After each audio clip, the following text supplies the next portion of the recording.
Interview point of view से एक और जो हाल ही में घटना हुई है उसके कारण एक स्थान बहुत चर्चित है, जैसे आप स्क्रीन में देख रहे होंगे, लद्दाख जेनजी प्रोटेस्ट। ठीक है, तो इस मैटर पे हम जो है आज बात करते हैं।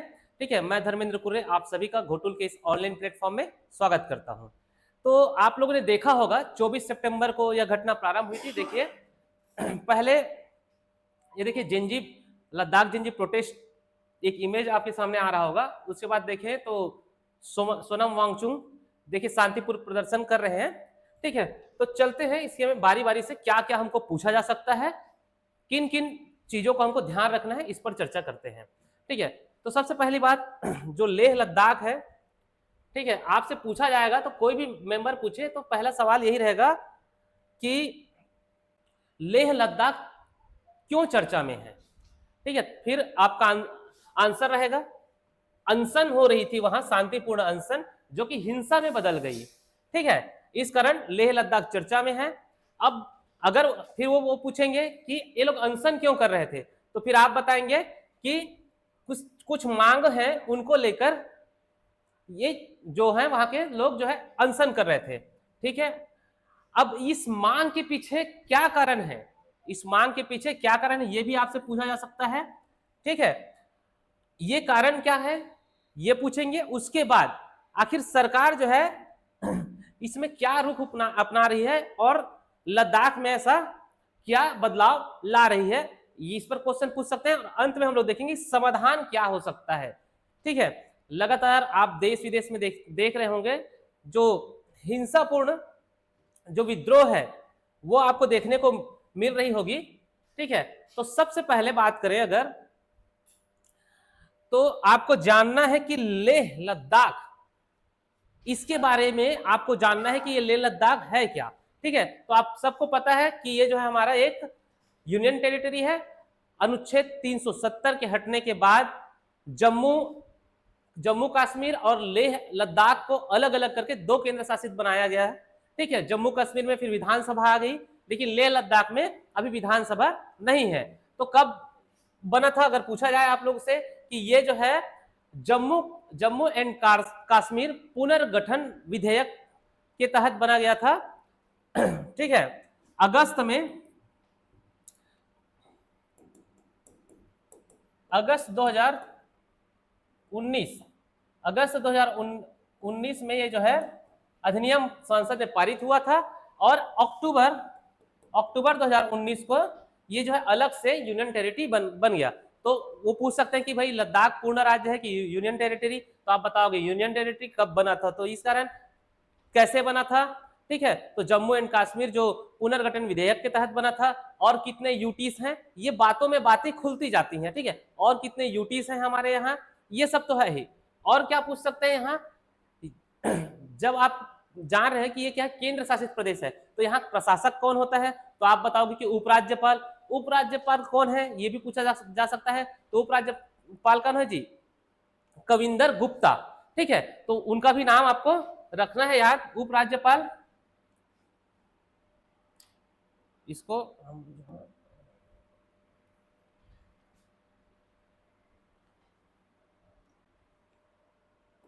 ठीक है, आपको उपराज्यपाल का नाम जानना है, कौन है, कविंदर गुप्ता। ठीक है, वर्तमान में यही है। अब ये भी पूछा जा सकता है कि जो उपराज्यपाल होता है वो कैसे काम करते हैं, तो ये जो है राष्ट्रपति के, किसके, क्योंकि केंद्र शासित प्रदेश में सीधा प्रशासन किसका रहता है, राष्ट्रपति का। ठीक है, तो राष्ट्रपति के प्रतिनिधि के रूप में काम करते हैं उपराज्यपाल। ठीक है, तो यहां तक आपको जो केंद्र शासित के बारे में जो पूछा जा सकता है वो चीजें यहाँ पर डिफाइन हुई हैं। और पूछा जा सकता है कि कौन कौन सी वापस क्या बोलते हैं श्रेणियां हैं, जास्कर है, लद्दाख है, ये सब श्रेणियां पूछी जा सकती है। और पूछा जा सकता है कि कौन कौन सी नदियां बहती है, कौन कौन सी परियोजनाएं हैं।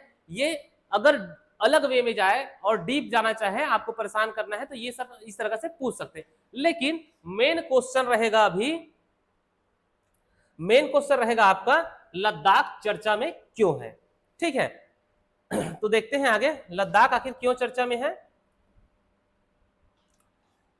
तो ये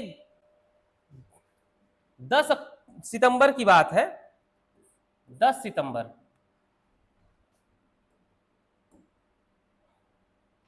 चलिए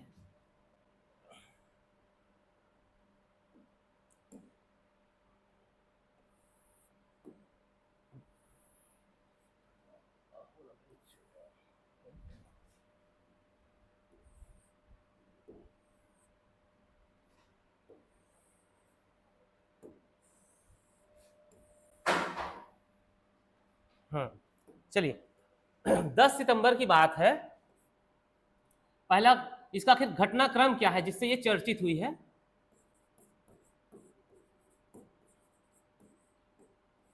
ठीक है, तो 10 सितंबर की बात है। 10 सितंबर में ये देखिए विभिन्न मांगों को लेकर सोनम वांगचुक ये जो है अनशन में बैठे हैं। ठीक है, किसमें बैठे हैं? शांतिपूर्ण अनशन में।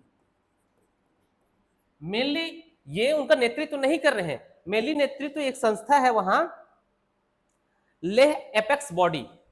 ये अनशन जो है लेह अपेक्स बॉडी,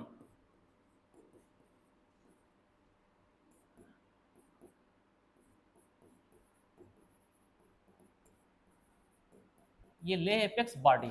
ठीक है, ये जो है अनशन कर रहे थे विभिन्न मांगों को लेकर। ये मांग क्या है आगे हम लोग जानेंगे। ठीक है, इसी में शामिल हुए सोनम वांगचुक। ठीक है, ये भी क्योंकि आप इनके बारे में एक अलग सा अभी आगे चलते हैं। ठीक है, तो इसमें कौन शामिल हुए? ये सोनम वांगचुक। आप बोलेंगे कि घटनाक्रम में 10 सितंबर को अनशन प्रारंभ हुआ था जिसमें लेह एपेक्स बॉडी जो है शांतिपूर्ण अनशन कर रहे थे, जिसमें जो है सोनम वांगचुक भी शामिल हुए। अब ये सोनम वांगचुक है, इसके बारे में भी आपको सीधा पूछा जा सकता है, लद्दाख या लेह चर्चा में क्यों है ये भी पूछा जा सकता है, या फिर सीधा सोनम वांगचुक क्यों चर्चा में है। तो इसमें भी चलिए इसमें पहले चर्चा कर लेते हैं, फिर इसके मांगों की भी चर्चा करेंगे क्योंकि ये भी बहुत इंपॉर्टेंट चीज है। ठीक है, तो सोनम वांगचुक,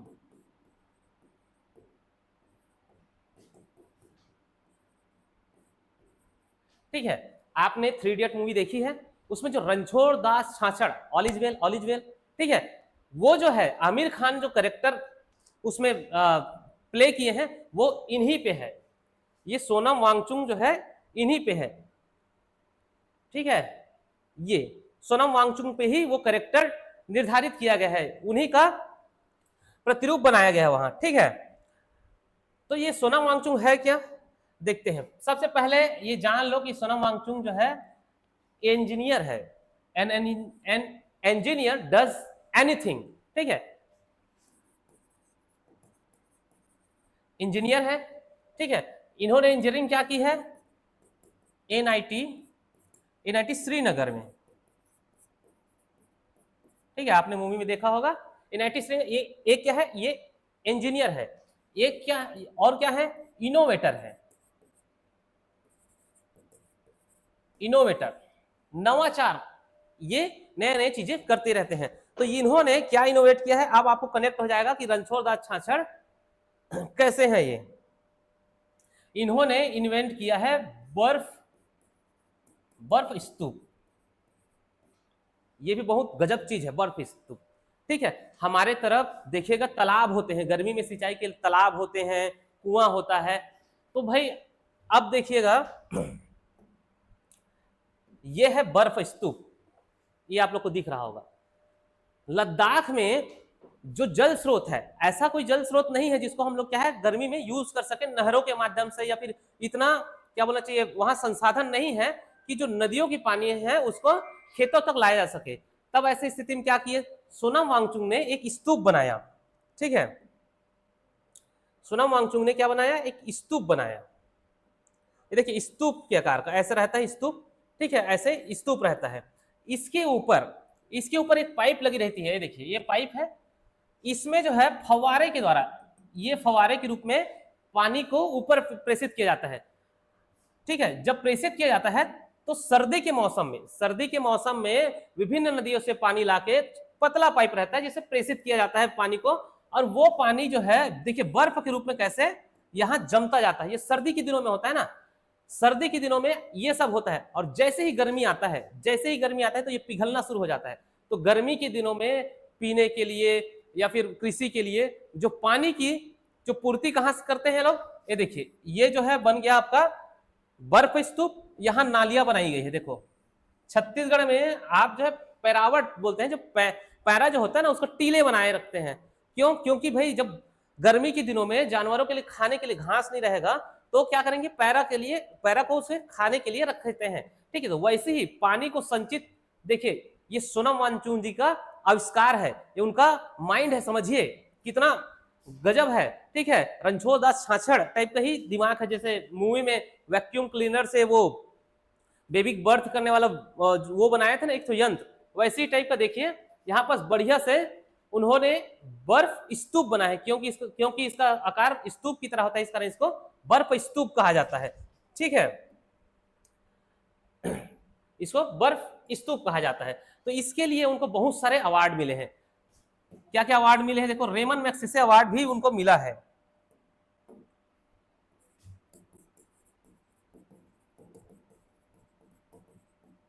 ठीक है, रेमन मैग्सेसे अवार्ड मिला है, और भी बहुत सारे अवार्ड मिले हैं इनको। ठीक है, global award for sustainable development मिला है 2017 में, रोलेक्स अवार्ड फॉर इंटरप्राइज मिला है, रेमन मैग्सेसे अवार्ड मिला, ऐसे और बहुत सारे अवार्ड मिले हैं। इन्हीं के कारण, इन्हीं बर्फ स्तूप के कारण इनको क्या कहा जाता है जी, the iceman of, sorry glacier, glacier बनाया गया है, ग्लेशियर मैन ऑफ इंडिया।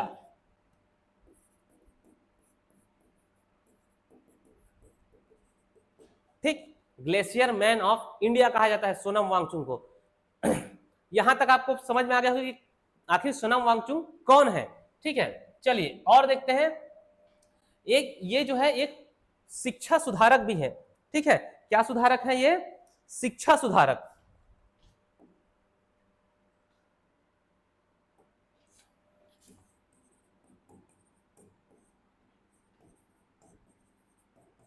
शिक्षा सुधारक देखिएगा, उस मूवी में आमिर खान एक प्ले करते हैं, क्या प्ले करते हैं उसमें, जो मशीन की परिभाषा है, मशीन की परिभाषा जो साइलेंसर बोलता है उसके जस्ट अपोजिट वो जो सिंपल चीजों में, सिंपल लैंग्वेज में वो जो है अपना एक्सप्लेनेशन देते हैं मशीन का। वैसे ही इन्होंने स्कूल शिक्षा में माना कि विदेशी भाषा को, विदेशी ज्ञान को जबरदस्ती थोपा जा रहा है, तो इन्होंने एक आंदोलन चलाया था, ऑपरेशन, ठीक है, ऑपरेशन न्यू होप।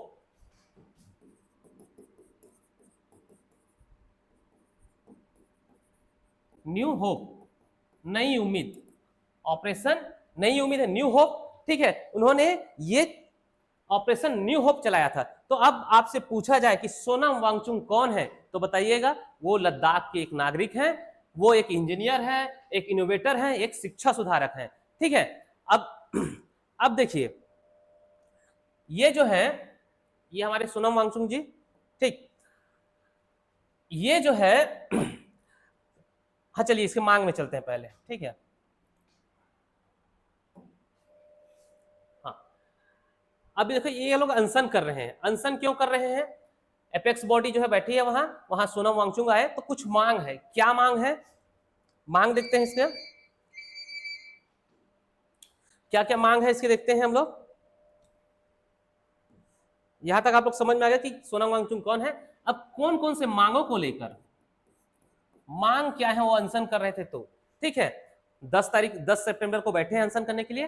तो पहला मांग है उनका पूर्ण राज्य का दर्जा दो, पूर्ण राज्य, लद्दाख को पूर्ण राज्य का दर्जा। दूसरा, इसको 6वीं अनुसूची में शामिल करो,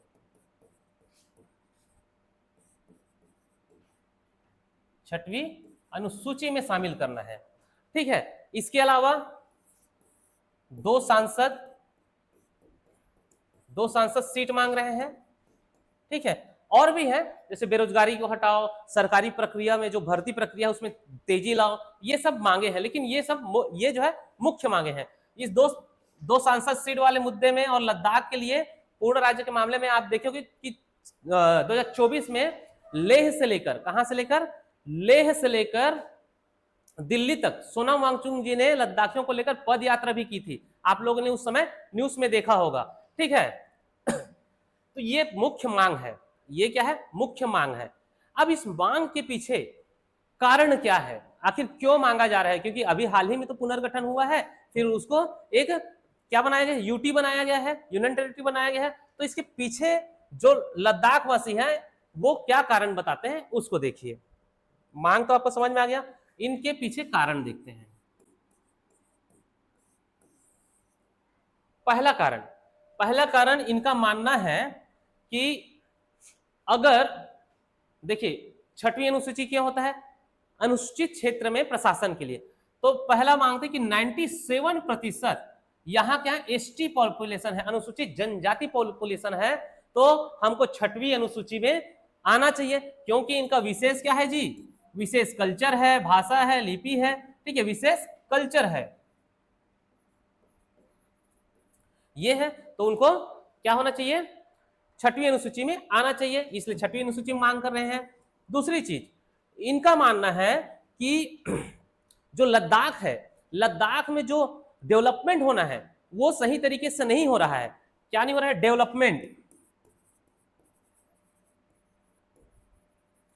डेवलपमेंट नहीं हो रहा है बोल रहे हैं, ठीक है। और क्या बोला जा रहा है वहां,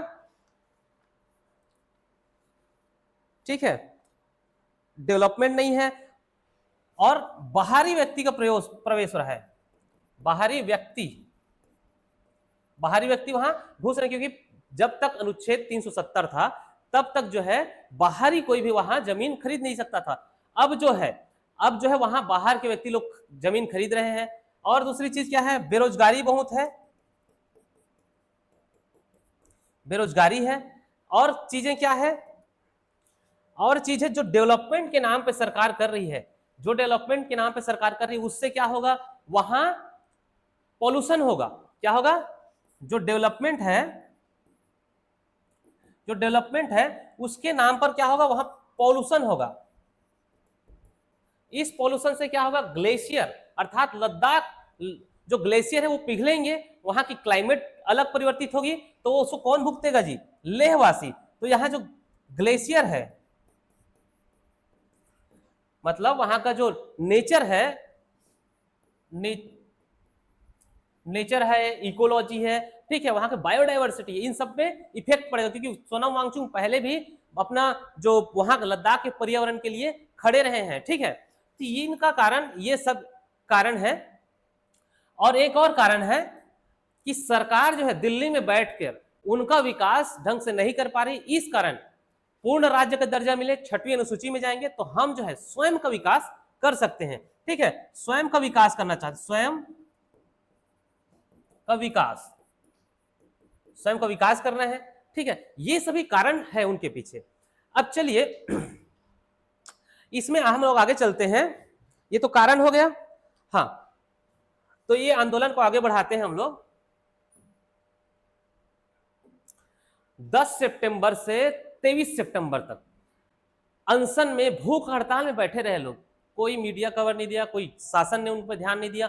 फिर आता है 24 सितंबर, ये वो दिन है जहां इंटर करते हैं जेन जी, वो 13 से 18 साल के, 13 से 28 साल के, ये देखिए ये पहुंच गया जेन जी।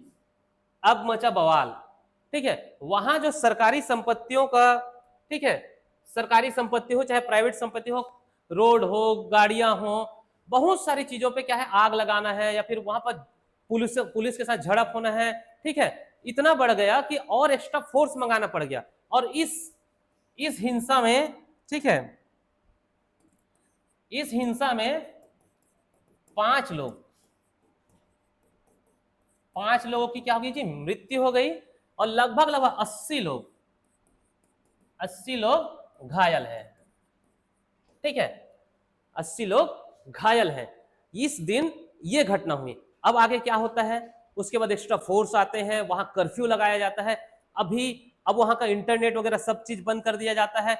और क्या हुआ, जो सोनम वांगचुक है, इसमें अगर सोनम वांगचुक के बारे में और पूछा जाए तो सोनम वांगचुक है,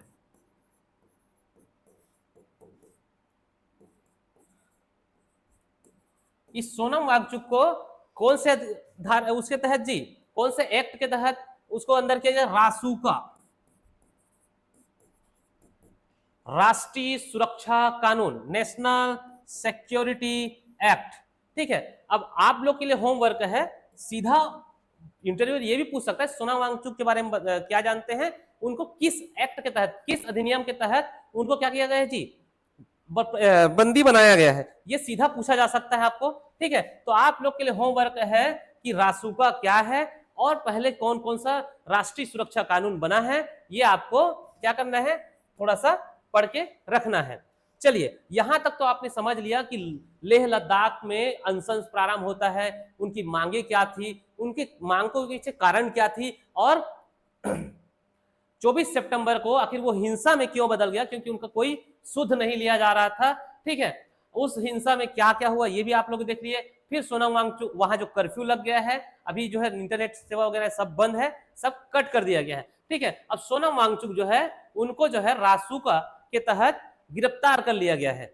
यहां तक तो बात है। चलिए, अब इसमें और आगे जैसे ही आप बोलोगे, यहाँ इंटरव्यू जब होता है आपका, तो जो बात बोलोगे उसी बात से आगे क्वेश्चन बनता है। तो यहां जब आप बोलोगे, क्या बोलोगे, देखिए यहां पर जैसे ही आप बोलोगे क्या कि छठवीं अनुसूची, ये छठवीं अनुसूची बोलोगे जहां, वहां आप ये रुकेंगे और छठवीं अनुसूची से रिलेटेड क्वेश्चन पूछेंगे। तो चलिए हम लोग छठवीं अनुसूची को जानते हैं।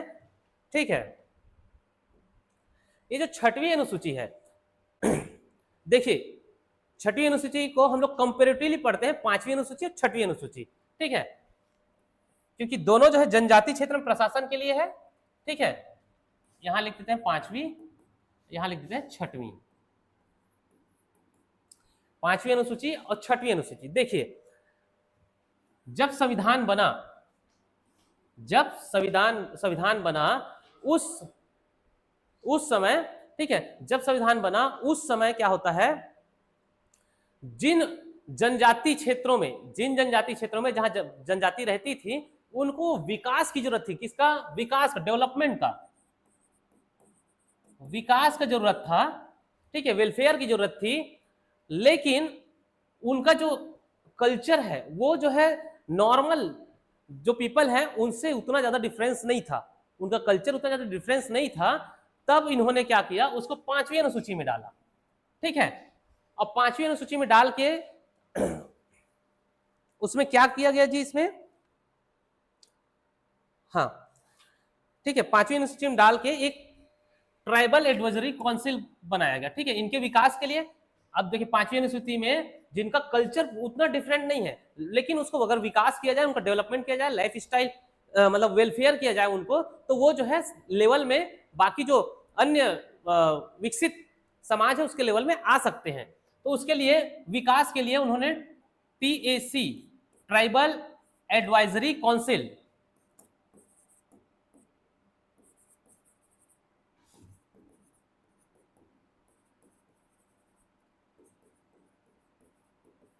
ठीक है, ट्राइबल एडवाइजरी काउंसिल बनाया, मतलब जनजाति सलाहकार परिषद। ठीक है, जनजाति सलाहकार परिषद बना। ये तो बना, ये क्या करती है परिषद, जनजाति सलाहकार परिषद क्या करती है, ये जो परिषद है ये जो है राज्यपाल को, किसको, गवर्नर को, राज्यपाल को जनजातियों के विकास के लिए क्या करती है, अनुशंसा करती है, सलाह करती है। देखिए, सलाहकार परिषद है, एडवाइजरी काउंसिल है, ये क्या करती है, सलाह देती है, मतलब ये राज्यपाल को सलाह देती है। राज्यपाल सरकार के समक्ष रखता है, सरकार के समक्ष रखता है, और सरकार जो है उनके विकास के लिए विभिन्न योजना है, परियोजना है, या फिर विभिन्न योजना क्या बोलते हैं जैसे आरक्षण है, शिक्षा में आरक्षण है, उनका शैक्षणिक और स्वास्थ्य है, इन सब के क्षेत्र में उनके विकास के लिए क्या करती है, योजनाएं चलाती हैं। ठीक है, तो ये जनजाति सलाहकार परिषद है।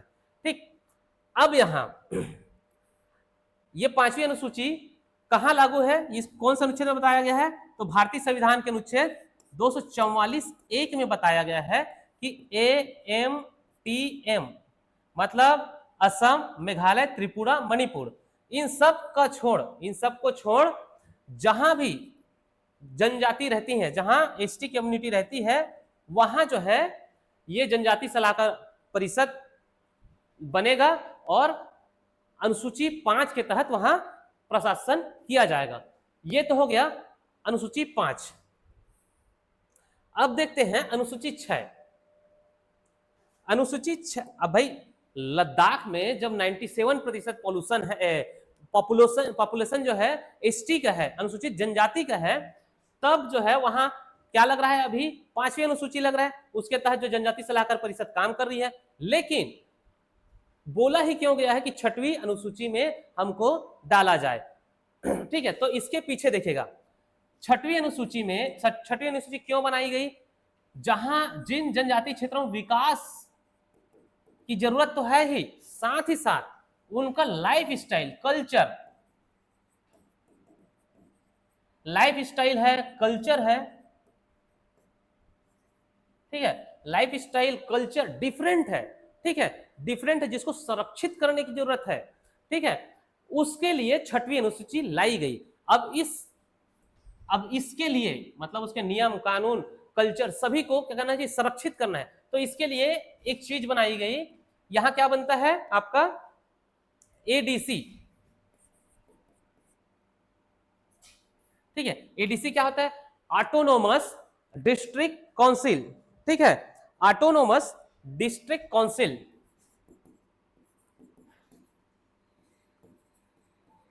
ऑटोनोमस डिस्ट्रिक्ट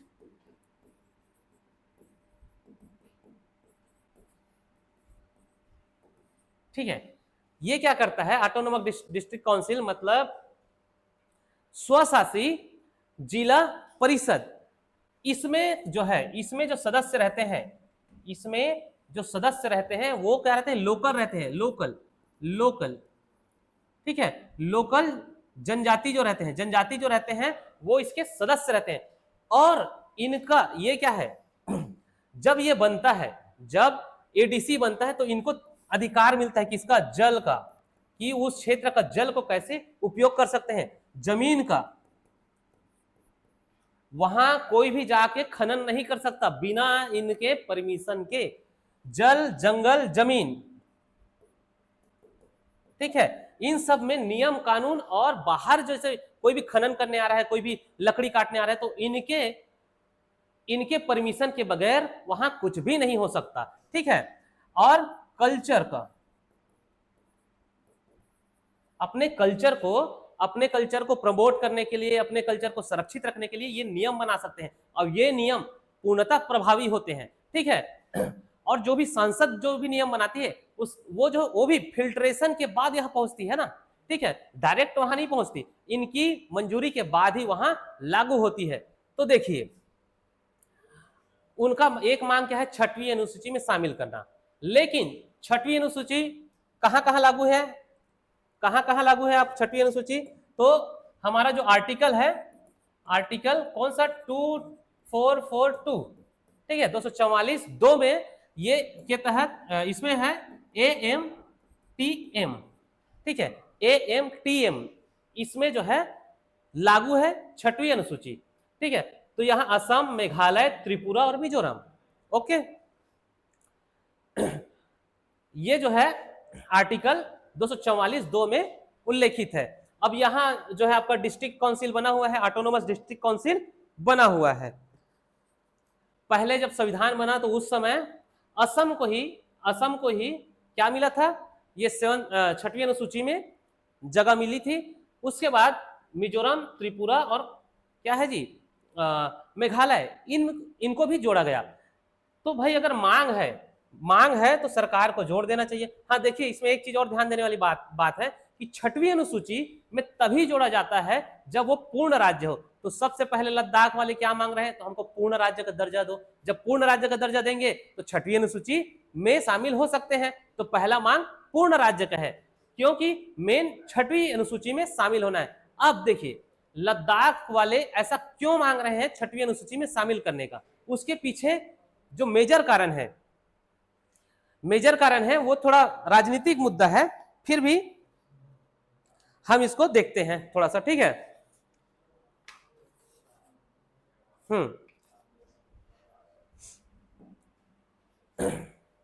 तो सरकार, तो लेह वालों का मानना है कि सरकार जो है डेवलपमेंट ढंग से नहीं कर रही है। तो सरकार का मानना है कि हम क्या क्या डेवलपमेंट कर रहे हैं, ये आपको गिनाते हैं पहले। तो सरकार का देख लेते हैं। सरकार तो क्यों, मतलब सरकार बोल रही कि हम डेवलपमेंट कर रहे हैं, ठीक है। तो यहां पर लिख देते हैं गवर्नमेंट, और यहां लिख देते हैं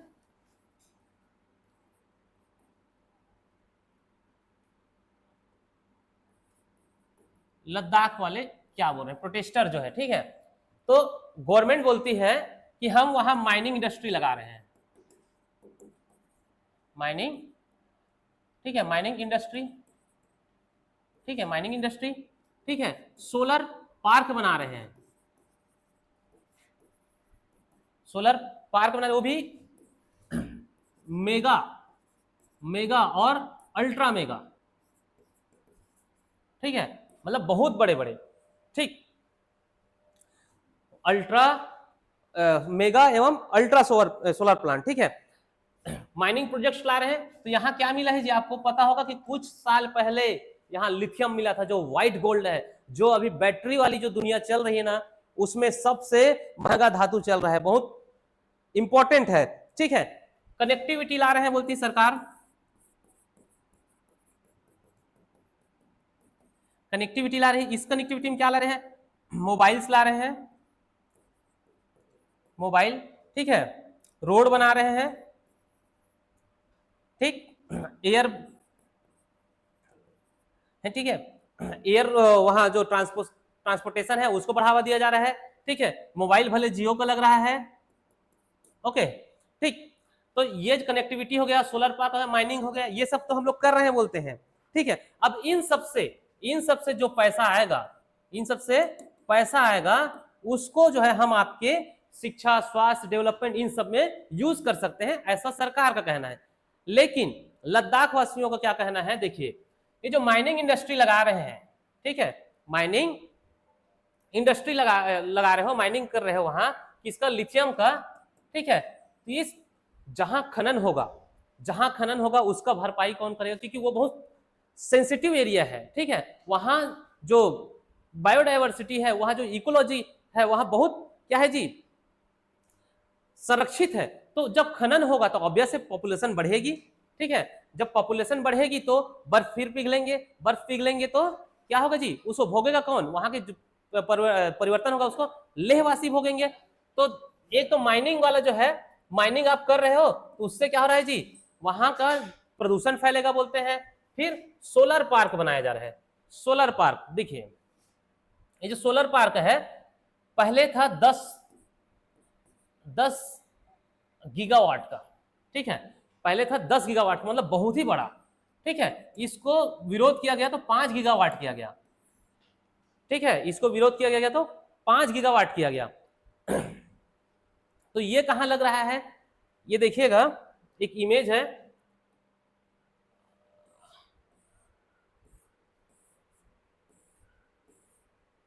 देखिए ये इमेज शो हो रहा होगा आपको।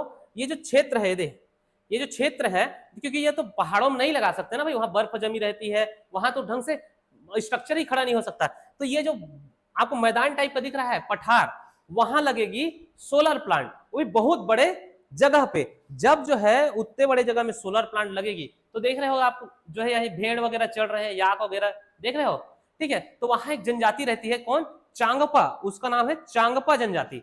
उनका पुराने 3000 सालों से उनका यही काम है कि भेड़ है या फिर याक है, इन्हीं, यही जो है पशु चारण ही उसका क्या है जी, मेन आजीविका है। तो अगर आप जो है यहाँ सोलर प्लांट्स लगा दोगे तो वहां तो भेड़ चराने दोगे नहीं, ठीक है, क्योंकि इतने संसाधन लगेंगे, वहां कौन भेड़ चराने देगा। तो ये जो चांगपा जनजाति है, ये क्या करेंगे, मतलब आप सीधा से उनके अधिकार को क्या कर रहे हो जी, छीन रहे हो। जब उनके अधिकार को आप छीन रहे हो तो वहां वाले आपको क्यों सपोर्ट करेंगे, ये बात हुई, ठीक है, ये बात हुई। ये कहना है किनका, लद्दाख वालों का। कौन सी जनजाति है, चांगपा, ठीक है। वो जनजाति जो है उनका आजीविका छीन जाएगा। अब भाई उनको जो है, उनको आप जो है आजीविका के लिए क्या दोगे, ठीक है, क्योंकि वो कईयों सालों से पढ़े नहीं है वो। अब बिना शिक्षा के आप उसको कैसे डायरेक्ट उसके चीजों से हटा के किसी चीज में लगा सकते हैं आप, ठीक। तो ये हुआ। अब देखते हैं कनेक्टिविटी।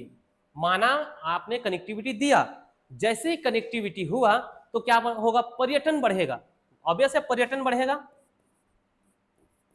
पर्यटन जब बढ़ेगा तो आप देखिएगा पर्यटन स्थलों का हाल कैसा हो गया है, वहां भीड़ बढ़ती है, फिर पॉल्यूशन बढ़ते हैं, इन सब से वहां का जो क्लाइमेट है उसको बहुत ज्यादा इफेक्ट होता है। तो वही कहना है लद्दाख वासियों का फिर कि यहाँ फिर क्या होगा जी, प्रदूषण बढ़ेगा।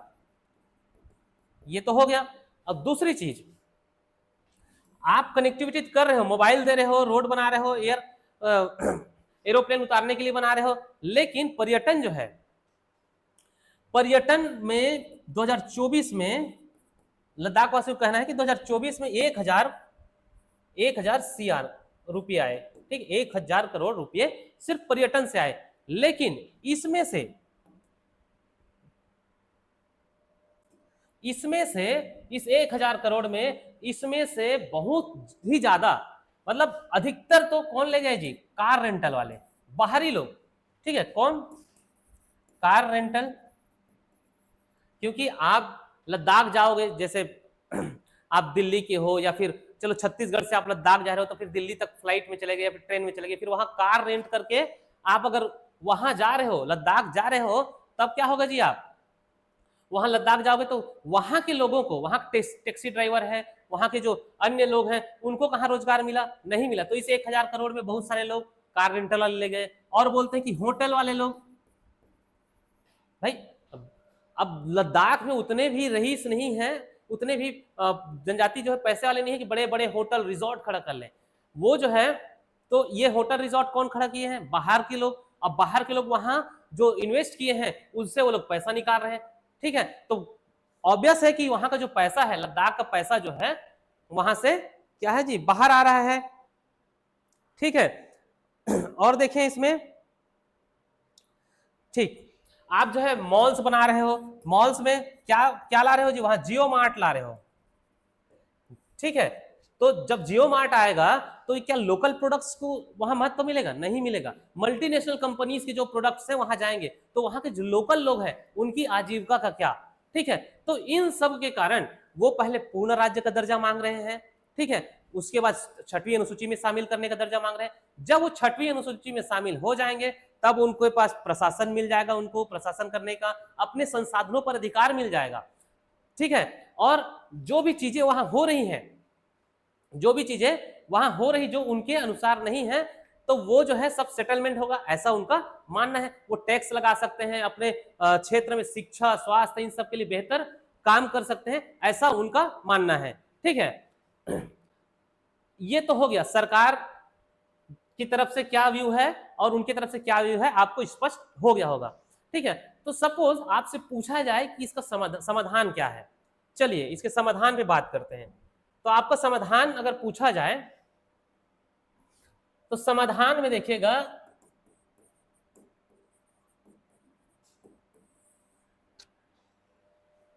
बहुत सारी कंट्रियां हैं, मैं 3 कंट्री का नाम लेता हूं। एक नॉर्वे है, एक स्वीडन है, और एक नॉर्वे, स्वीडन और एक है फिनलैंड।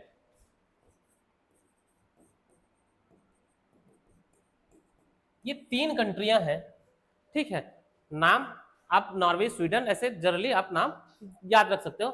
यहां एक क्या है, यहां एक अलग से पार्लियामेंट होती है, क्या होती है, सामी पार्लियामेंट। इसको क्या बोलते हैं, सामी पार्लियामेंट।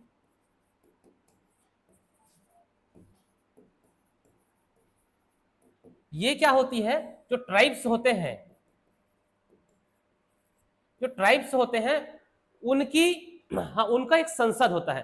तो जब भी ये देश जो है कोई भी कानून बनाते हैं तो इन जो सामी पार्लियामेंट है इनसे कंसल्ट करते हैं, ठीक है। तो देखिए लोकल जो जनजाति है, लोकल जनजाति को भी वहां भागीदारी बनाया गया निर्णयों में। यहां ऐसा नहीं हो रहा है कि कोई निर्णय यहां दिल्ली में बैठ के ले रहा है और उसको अचानक से वहां थोप दी जाए, ऐसा नहीं है। वहां के लोकल बॉडीज, देखो सामी पार्लियामेंट बोल के कॉन्सेप्ट लोग लाते हैं जिसमें लोकल ट्राइब्स जो रहते हैं उनको यहाँ वो सदस्य रहते हैं, और कोई भी पर्यावरण विकास इन सब से जो उनके क्षेत्रों में होने वाला चीज है उनको जो है इस पार्लियामेंट में भी क्या कंसल्ट कराना पड़ता है, उसके बाद ही वो नियम लागू होता है, प्रोजेक्ट लागू होता है।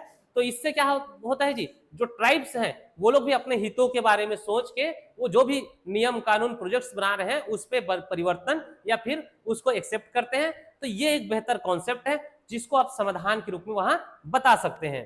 ठीक है, और मेरे ख्याल से मेरे ख्याल से इस टॉपिक में इससे ज्यादा नहीं पूछेंगे। तो उम्मीद करता हूं आप लोग को सब समझ में आया होगा, अच्छा एंजॉय किए होंगे। और इसको जो है शॉर्ट नोट्स या फिर हम लोग जो इसको पीडीएफ के रूप में डाल देंगे, इसको आप जो है शॉर्ट नोट्स की तरह यूज कर सकते हैं। ठीक है, चलिए मिलते हैं अगले क्लास में। बहुत बहुत धन्यवाद।